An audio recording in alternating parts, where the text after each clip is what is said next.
암기법에 대한 다양한 이야기를 좀 해볼까 해요. 제가 올리는 암기법을 들으시는 분들께서는 요건 한번 끝까지 들으시면 분명 도움이 될 거라고 생각합니다. 이 암기법을 들으실 때 어떤 관점에서 보면 좋은지 이 고려한 업적을 예를 들어서 설명을 할게요. 암기법이란 건 헷갈리는 걸 방지하기 위해서 존재하는 거예요. 자, 흑창은 태조 왕건이 만들었죠. 의창은 성종, 제위보는 광종, 주창투령법은 현종이 만들었어요. 이 비슷한 시기의 왕들이 빈민구제책이라는 비슷한 정책을 내놨기 때문에 시험장 가면 헷갈릴 수 있어요. 이게 더군다나 시험은 당락을 구분해야 되는 도구이기 때문에 헷갈리는 걸 문제로 내서 수험생들 간의 변별력을 찾으려고 합니다. 그래서 비슷한 개념들이 시험에 많이 빈출하는 거죠. 그러니까 예를 들어서 흑창을 시행한 성종이 이성육부 중앙제도를 마련했다. 그러면 성종이 이성육부 중앙제도 마련한 건 알아. 하지만 흑창을 시행한 성종이 흑창인가? 광종인가? 현종인가? 막 헷갈려요. 이게 이제 흑창, 의창, 제위보 우리가 다 아는 개념인데 어떤 왕이 시행했는지 시험장에서 살짝 헷갈리면은 이 지금까지 공부한 게 다 물거품이 되는 거예요. 그래서 암기법의 존재 이유는 헷갈리는 걸 방지하는 데 있습니다. 그렇다면 어떻게 방지할 수 있냐? 이 암기할 대상에 이유를 만들어주는 거예요. 저는 의미를 부여한다고 생각을 하는데, 자, 왕건이 빈민구제기관 이름을 왜 흑창으로 했는지 이유를 한번 만들어 보는 거예요. 그래서 왕건은 우리가 알고 있듯이 해상 세력이에요. 그래서 해상 세력이니까 뭐 해전에 강하고 그랬잖아요. 그리고 할머니가 용왕의 딸이었고, 그래서 그 왕건, 고려 왕들, 왕건부터 시작해서 이 왕씨 집안은 몸에다 비늘이 있다. 이렇게 이야기가 전해져 내려왔어요. 그래서 해상 세력이니까 주로 물 위에서 생활했다. 이렇게 생각을 하면 물 위에서 생활하는데 이 육지, 흙이겠죠. 이 흙 위에 내려서 이 가난한 사람들이 흙 먹는 걸 보고 놀라서 이들을 돕기 위해서 흑창을 만들었다. 이렇게 한번 스토리를 만드는 거예요, 제가. 그러면 왕건이 해상 세력인데 육지에서 흙 먹는 사람들을 보고 그 가난한 사람들을 구제하기 위해서 흑창을 만들었구나. 해상 세력은 물, 그리고 만든 거는 흙, 육지니까 흑창. 이런 식으로 연결을 하면 최소한 흑창이 성종, 광종, 다른 왕이랑 헷갈리진 않습니다. 자, 성종은 왜 의창이라고 했을까요? 성종은 유교 정치를 시행한 왕이죠. 그래서 유교는 대의 명분을 중시해요. 그리고 유교 4대 덕목이 인의 예 지자잖아요.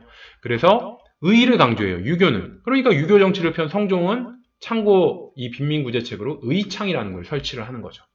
광종은 왜 제위보라고 했을까요?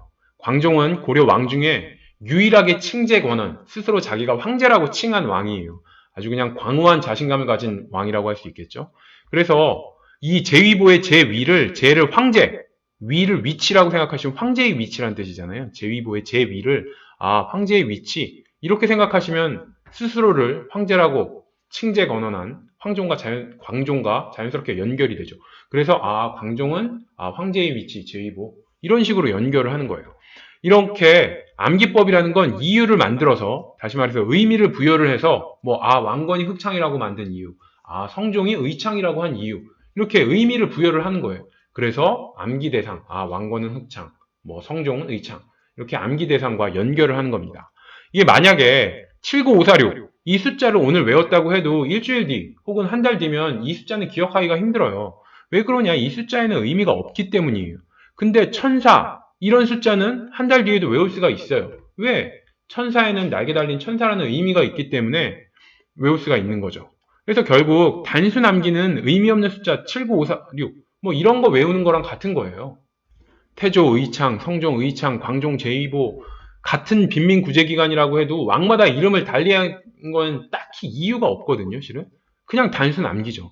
그래서 그냥 단순 암기 계속 태조, 흑창, 성종, 의창 그냥 단순히 외우느니 이 단순 암기에다가 이유를 태조가 흑창이라고 만든 이유, 성종이 의창이라고 만든 이유 이 이유를 만들어서 좀 더 기억에 남게 하는 게 바로 암기법입니다. 그래서 79546처럼 의미 없는 단순 암기는 아무리 반복해서 외워도 휘발성이 강하기 때문에 날아가 버리는 게 많아요. 그래서 이런 이 단순 암기를 외우려면 무한 반복으로 머리에 각인이 돼서 이게 막 무조건 반사처럼 막 튀어나올 정도로 계속 반복해야지 외울 수가 있어요. 태조, 흑창, 성종, 의창, 광종, 제위보, 태조, 흑창, 성종, 의창, 광종, 제위보 막 이게 각인이 돼가지고 누가 그냥 흑창하면 태조, 의창, 성종 이게 막 무조건 반사처럼 나와야 돼요. 하지만 수험생들은 그렇게까지 많은 시간이 없다는 게 문제죠. 하지만 이 이유, 의미를 부여한 암기는 한 번 듣고 바로 그냥 바로 외우진 못할지라도 이게 반복할 때마다 이유를 한 번씩 곱씹으면 이 머리에 이게 암기한 지식으로 이게 내공으로 쌓인다는 게 장점이에요. 한 번 더 회독을 거듭할수록 좀 더 나에게 하나씩 하나씩 이제 나에게 와서 정착된다는 게. 이게 처음 볼 때는 이유를 되새기느라 시간이 조금 더 걸릴 수는 있어요. 암기법을 쓰면. 근데 두어 번 반복하다 보면 이유를 곱씹는 과정에서 시간이 단축됩니다. 그래서 왕건 흑창을 예로 들면 처음에는 왕건이 해상세력 물 위에서 생활하다 육지에 내려서 흙 먹는 빈민을 보고 깜짝 놀라서 흙 먹는 사람을 보고 흑창이라고 이름을 지었다. 이렇게 했다가 자, 두 번째 볼 때는 왕건이 해상세력이면 물이고 물과 대비되는 개념으로 흙 이렇게 연상해서 흑창 이런 식으로 어떤 중간 단계를 뛰어넘고 점점 한 번 더 볼 때마다 빨라지면서 결국은 머리에 이제 자리 잡게 합니다. 기인제도 왕건이 했죠. 이것도 예를 들어보면 왕건은 해상세력이고 몸에 비늘이 있어요. 말씀드렸죠. 그럼 몸에 비늘이 있으면 기인열전에 나올 만한 기인이죠. 그래서 기인제도 왕건이 몸에 비늘 있는 기인이었으니까 그래서 왕건이 시행했구나. 물론 이게 호족 통제를 위해서 자재를 인질로 잡았다. 이게 원래 호족을 통제하는 게 왕건의 주요 업적이잖아요. 그래서 호족 통제한 왕건 이렇게 연결을 해서 외울 수도 있어요.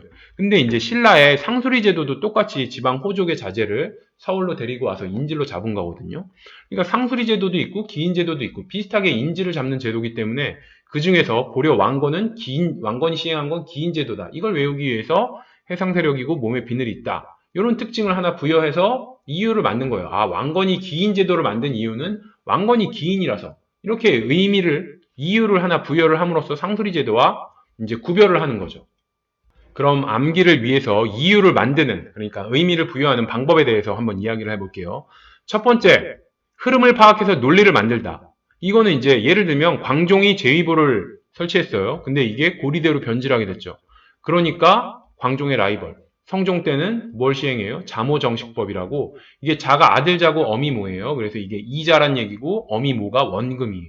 그리고 식은 이게 멈출식, 이걸 종식하다 할 때 멈출식, 이렇게 생각을 하시면은 이자가 어미모, 원금에서는 멈춰야 된다. 그러니까 이자가 원금보다 더 커지면 안 된다. 이런 자모정식법을 시행해요. 왜? 광종 때 시행한 제2보가 고리대로 변질했기 때문에 이걸 막기 위해서 성종 때 자모정식법이라는 걸 시행합니다. 보통은 앞선 왕가의 업적을 비교하면 논리를 이해하기가 굉장히 쉬워요. 보통 이제 한국사는 흐름을 파악하는 게 중요하다. 이런 얘기를 하는데 그게 왜 그러냐면은 흐름으로 보면 굉장히 쉽게 논리가 이해가 되거든요. 그렇기 때문에 그래요. 그래서 이거는 이제 암기법이라기보다는 너무나 당연히 가장 먼저 한국사에서 공부할 때 해야 되는 건 흐름을 파악해서 논리를 이해하는 거죠. 그러니까 광종이 노비안건법을 만들었어요. 그리고 성종은 노비환천법을 만들었죠. 광종이 호족의 힘을 약화시키기 위해서 호족 사병으로 있던 노비를 이제 불법으로 만든 그 노비들을 싹 풀어줘 버렸어요. 그랬더니 노비들이 이제 살판 나서 막 주인도 무시하고 이제 신분 질서가 어지럽혀지는 거야. 그러니까 성종은 유교 정치를 시행한 왕이죠. 그러니까 유교는 신분 질서 정착을 기본으로 해요. 그러니까 보기에 노비가 이게 신분 질서를 어지럽히니까 다시 성종 때는 노비 환천법이라는 걸 노비로 다시 되돌려보내는 환천법을 시행한다. 이건 논리적으로 이 흐름에서 보면은 당연한 얘기이기 때문에 이해가 돼요. 자, 광종 때 송나라와 친교를 했어요. 그랬더니 어떻게 돼요? 그 송과 라이벌이었던 거란이 빡친 거죠. 아니, 나도 고려랑 친하게 지내려고 그랬는데 나의 라이벌인 송나라가 고려랑 손을 잡아? 그래서 거란이 열받아서 고려를 침입한 게 바로 성종 때. 그러니까 광종 때 송나라와 침입하니까 거란이 빡쳐서 고려를 성종 때 침입했다. 그러니까 이게 이유가 되는 거예요. 송과 친교를 맺으니까 성종 때 거란이 1차 침입을 하게 된다. 자, 성종 때 12목의 목사를 파견해요. 그리고 현종은 거란의 2차, 3차 침입으로 개고생한 왕이잖아요. 개경이 함락돼서 막 나주로 피신 가고. 그래서 현종 때는 어떻게 해요? 한번 거란한테 한번 맞고 나니까 이게 지방 제도 같은 거를 좀 더 군사적 목적으로 지방 행정 제도를 바꿔야겠다. 그래서 성종 때 실시한 12목은 일반 행정구역이에요. 근데 12목 중에서 4개는 좀 군사적 목적을 가진 4개를 사도호부로 그래서 군사적 목적을 가진 4개의 도호부로 바꾸고 12개 중에서 4개는 사도호부, 군사적 목적을 가진 걸로 바꾸고 8개만 일반 행정구역으로 놔둔다. 이것도 흐름을 해석하면 현종 때 거란 침입으로 개고생했기 때문에 12목 중에서 4개는 군사적 성격을 가진 사도호부로 바꾸고 8개만 일반 행정구역으로 놔둔다. 이 흐름을 이해하면 이건 자연스럽게 연결이 돼요. 자, 문종 때 한양을 남경으로, 삼경에 포함시켰어요. 남경. 그랬더니 숙종 때는 남경 개창도감이라는 남경을 진짜 본격적으로 신도시로 만들기 위해서 관청을 설치한 거예요. 남경 개창도감. 그럼 왜 숙종 때 남경 개창도감이라는 걸 설치를 했냐? 숙종은 조카를 몰아내고 왕이 된 사람이에요. 그랬더니 그 옆에 개경에 몰려있던 문벌 귀족들과의 관계가 굉장히 껄끄럽겠죠. 문벌 귀족들이 뻑하면은 아 저거 조카 몰아낸 왕 아니야? 이런 식으로 서로 숙종과 귀족들 간에 대립을 하니까 숙종이 그 문벌 귀족의 본 홈그라운드인 이 개경이 아무래도 좀 꺼름직해서 아 개경의 신도시를 만들어서 개경을 좀 키워야겠다 이런 생각을 한 거예요.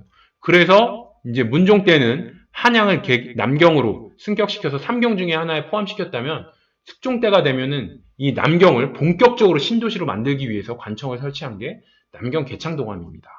이 지금까지 말한 거는 이게 논리적으로 한국 사회의 흐름을 파악하면은 이해할 수가 있는 거예요. 이거는 그냥 자연스럽게 이해가 되기 때문에 암기를 굳이 하지 않아도 되는 가장 먼저 해야 되는 거죠.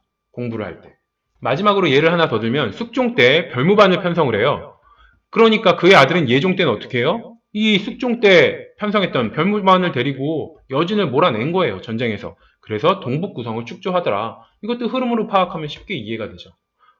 지금까지는 기본적인 이제 이 한국사 흐름을 파악해서 논리를 이제 파악하는 이야기를 했고, 자, 다음번에 올릴 거에서는 진짜 이제 인위적으로 논리를 만들어서 암기법을 만드는 방법에 대해서 한번 이야기를 해볼게요.